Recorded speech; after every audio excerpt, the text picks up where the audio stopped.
Good morning and welcome to your most interactive session on live television, and we call it Joy News Interactive. My name is Mapitsi Sibidi and I'm ready to mirror your comments to the rest of the world. So settle down and let's get the show started. We're live from digital address GA0992539 here in Kokomemle, Accra. We're also on DSTV channel 421 and Go TV channel 144. On WhatsApp, it's 055-815-7074. So send those messages through. You can also join the conversation on Facebook and Twitter. We are Joy News on TV.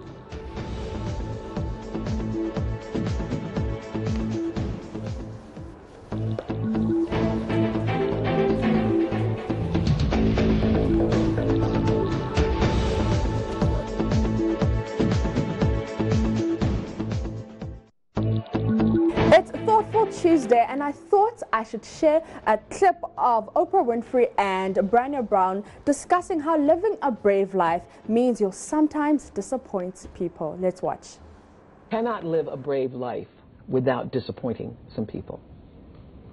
I know that in my heart, but it sounds really important when you say it. Live a brave life without disappointing some people. Okay. But those people who get disappointed, it's really okay. Yeah. Because the people who really care for you, the people who are rooting for your rise, will not be disappointed. The only people who are disappointed are people who have their own agenda. Yeah. And their agenda is not aligned with your agenda. And that's how I make myself brave. I say, well, the people who really care about you, who want you, who are rooting for your rise, those people who are rooting for your rise, they're going to be okay when you say no. Let's all try live a brave life. Now, stories of baby theft have been told over time, but this one may just make you cringe. Two women on a journey to get a living and visit a family member have been hit hard by an unfortunate incident they wish was a dream. I'm from Machima Kroso. My in-law is as a shaman. A week ago, I told her I would be coming over because life in the village was becoming hard. A weeping and shaken Agnes Dazi recounting what led to her baby getting missing. Though not a first visit to Accra, her purpose this time was to earn a living and bring her baby to her in-law who's never seen her. She managed to convince her best friend, Charity Dunyo, who has twin babies, to come along. Everything was going according to plan until this. I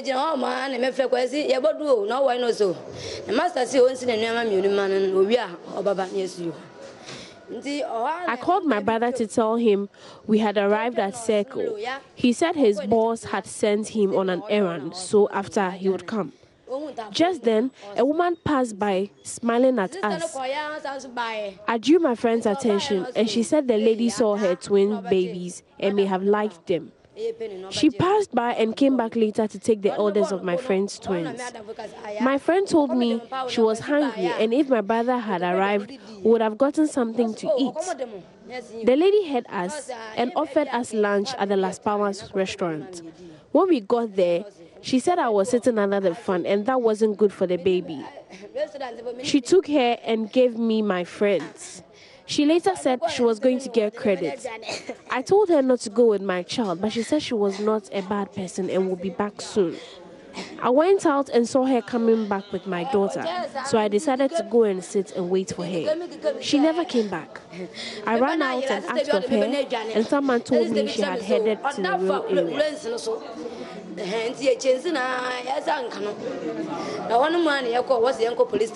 When I went to the police station, they asked us to go to radio stations.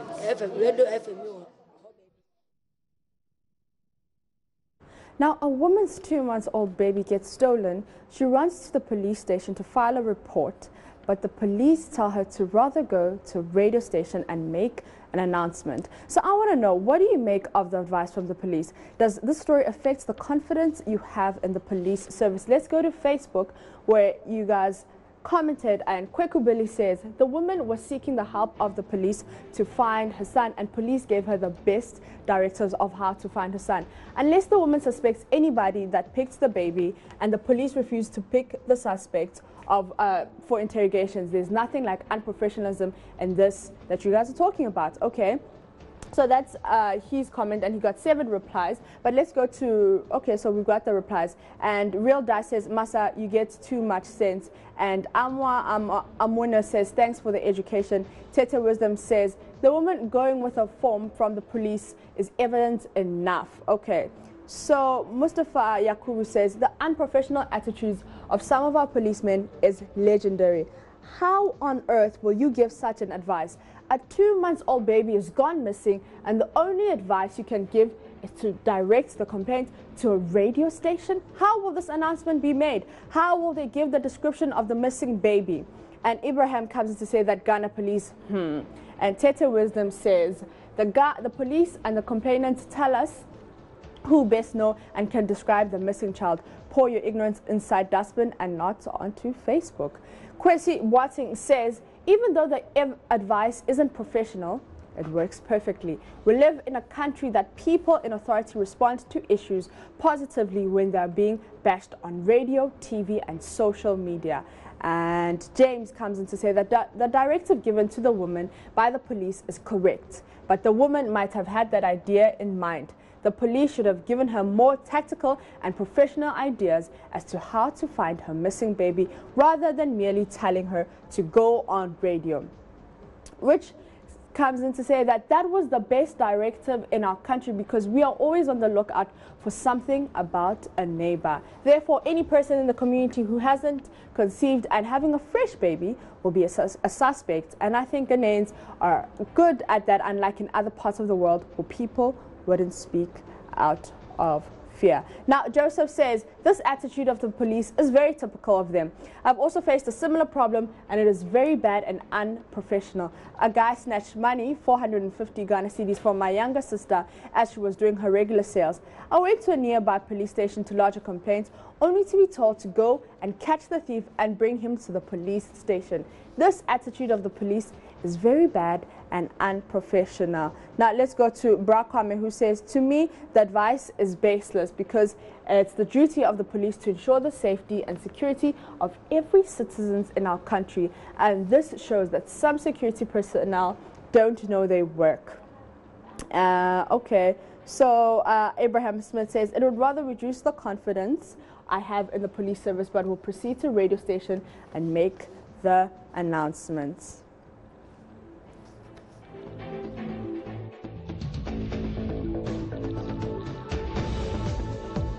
Now, we've heard your views on Facebook. Let's hear the views on the streets of Accra.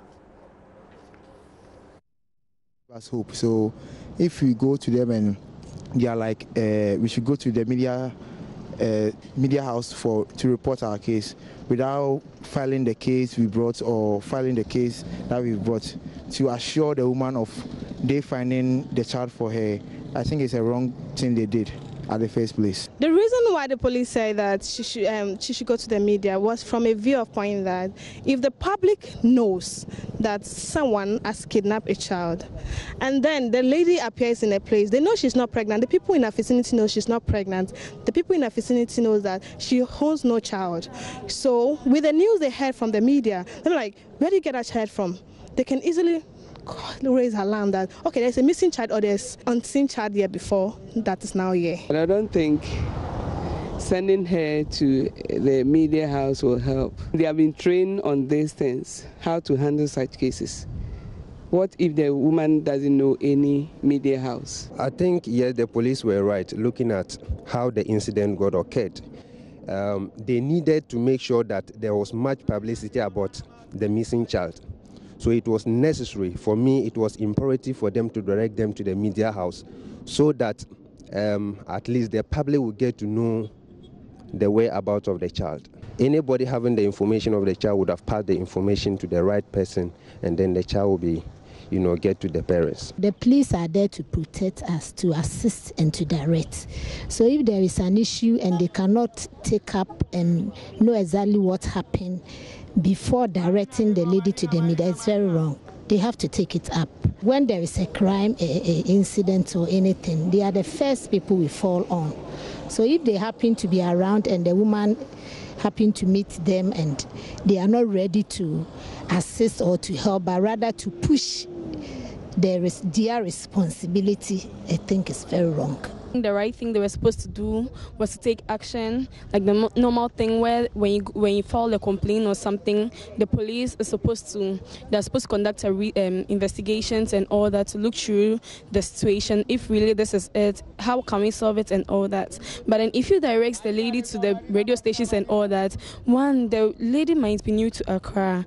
Two, where is she? If she knows nothing about, let's say, radio stations where this is located, and then it's not like they went with her or something. They left her to go on her own, which might also be risky. So yeah, I feel they were wrong by doing that, and then they should rather have taken it upon themselves to do it, since their role is to promote peace and all that. The first thing that every person have to do is that when you have a case, you should report to the police, because they have mandated to take care of us. So I don't understand why police refer her to media for what? Meaning they are not doing their work. In fact, they have to handle it in such a way that the person who even have taken the girl will not even know that police are hunting for him or her. But now that you say you should go to media, and in case this girl go to media and go and broadcast it, the lady can take the baby to where they even don't have access to media. Now, those are some of your views on the streets of Accra.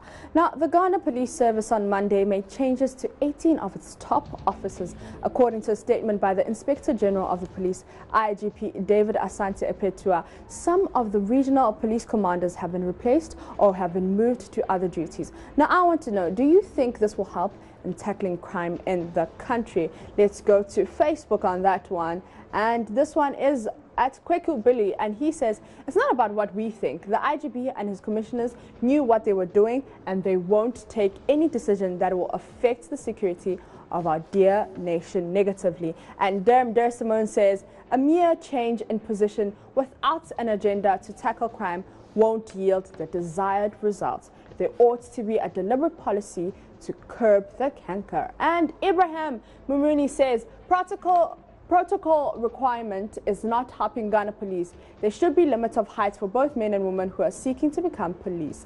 And Baba Wala says, our police themselves need police. It's irritating how they forget the peacemakers and acting like the army. I watched the humiliation attacks on the journalist and I was just sad.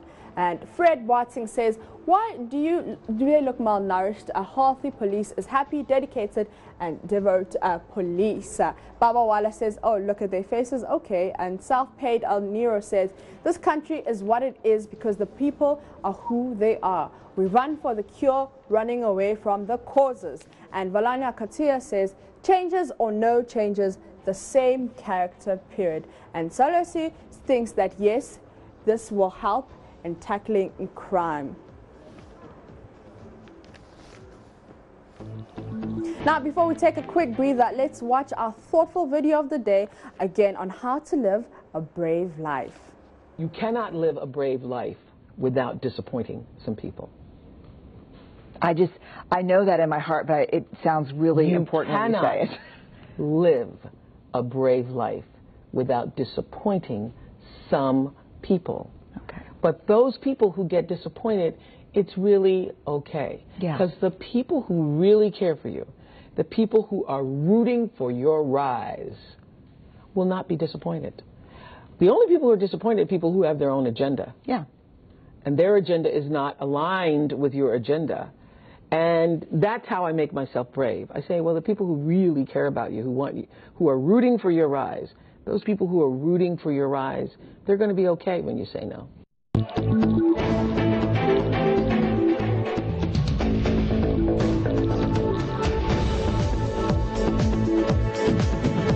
Now, welcome welcome back from that breather. One of Zambia's top universities has urged female students to stop visiting the library half naked because it disrespects male counterparts. Now, the University of Zambia in the capital Lusaka has stuck up notices around its library telling them to dress more modestly. The Southern African country is culturally conservative. Now, my thing is, why are we policing women's bodies? Are we not supposed to be forcing these on the gentlemen? And if you're a guy and you're at the library, you are there to study. So do just that, study. Like what someone is wearing shouldn't be a distraction. Focus on your books and not on how a lady is dressed. But before we go to Facebook and pick your thoughts on that, let's watch a video of the Pastor Gino Jennings addressing the attire of church people. Sister, why you need this? You know your hair's not that color. Sister, why do you need this? You know God didn't make you that way. Why you don't think it's something wrong for you to be in church on a choir like this? Grandma with tights on like this.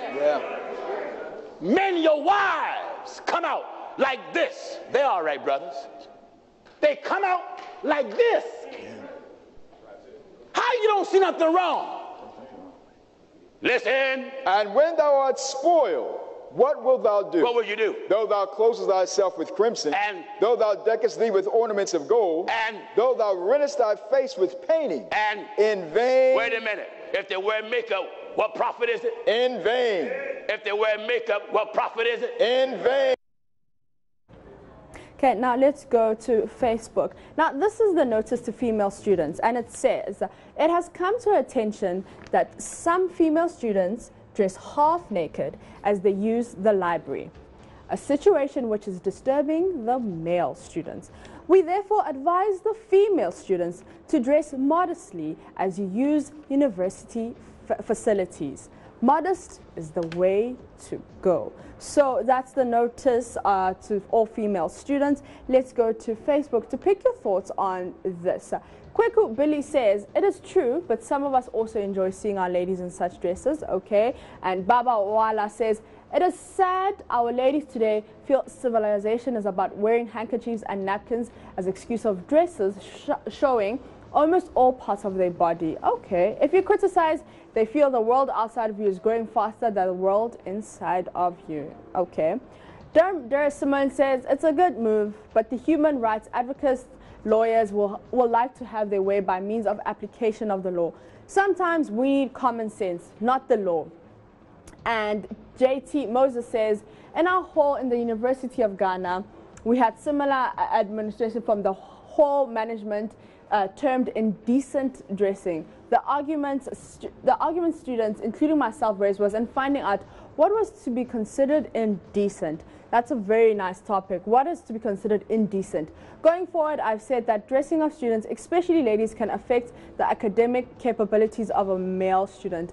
Quite honestly, I don't think that's the case. If you're there to study, study. Focus on the books and not how ladies are dressed. But Jenny Paula comes in to say that a concentrating mind is never disturbed. Exactly. They should leave their libraries at the hostels before going to the library. Exactly. And Herbert says this is a bad idea. How could they stop the ladies not to dress half naked to the library? Okay. If you can watch, then remove your eyes. I support the ladies. Valanya Katia says, the ladies in various universities are doing it overly. What kind of unallowed dressing is that? It is an overlearnt. Okay. Kay Bastoni says, it is very sad that ladies of today want to walk naked. And okay, the Malam wants to help us over there. And Owusu Jacob says it's a good idea. Eric says, excellent dressed. And Sarah Lar says, very, very true.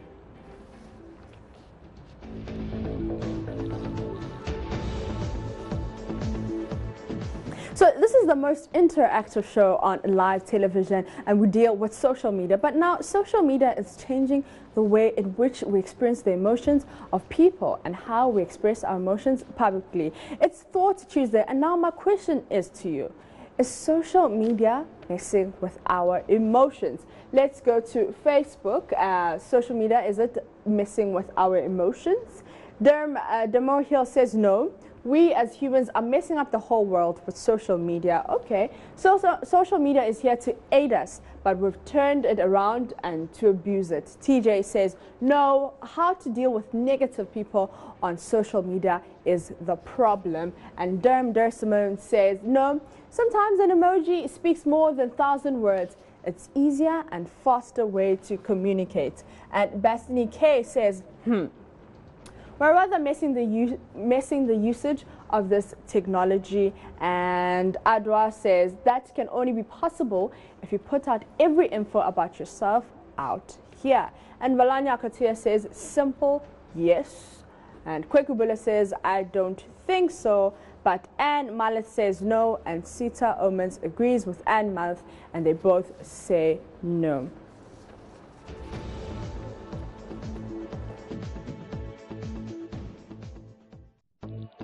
It has been a fantastic, a thoughtful, terrific Tuesday edition of Joy News Interactive with me, Mapisa Sibiri. Remember to stay interactive with us on Facebook and Twitter. We are Joy News on TV. So keep your comments, keep your tweets coming. We gladly appreciate it. From me and the Joy News Interactive team, we'll leave you with the video of the day.